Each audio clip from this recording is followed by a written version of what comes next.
All right, the first big thing, I'm gonna call it stopping on a dime, right? Being able to change directions instantly.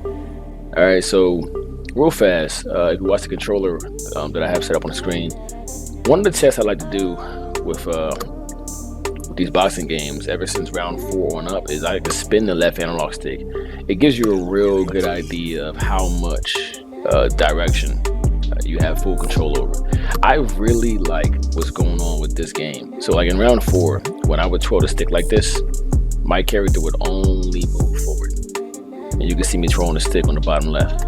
Now, right here, he's going more forward than anything, but it's still, you get this, he's spazzing, right? You get this sense that I do have full directional control. Let me slow the movement down even more now. Yeah, I 100%, I'm getting the impression that I can move literally up, down, left, right, diagonal, in each diagonal. I get full direction. That's good to see. In Fight Night Champion and in round four, when you do that, your character either moves forward or moves back constantly. He won't get stuck in one spot, and it won't look like he's twitching, which is ideally what you want to see. The game does still have a decent amount of input lag, though. So, for example, if you see me move the stick back, look how long it takes before it registers that, and then I begin to move. That is crazy.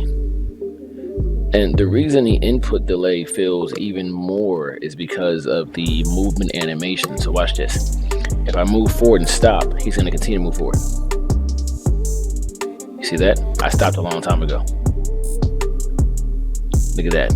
Watch the controller. Still moving. Still moving. Still moving.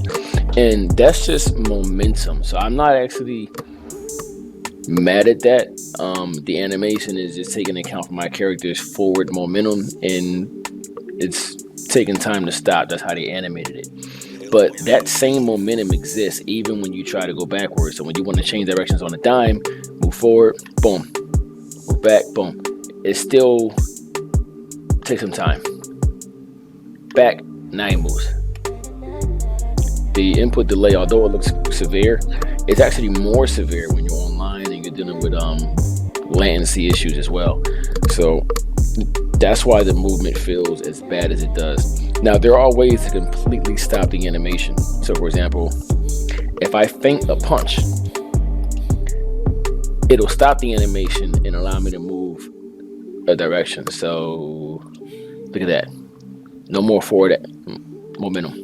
You see that?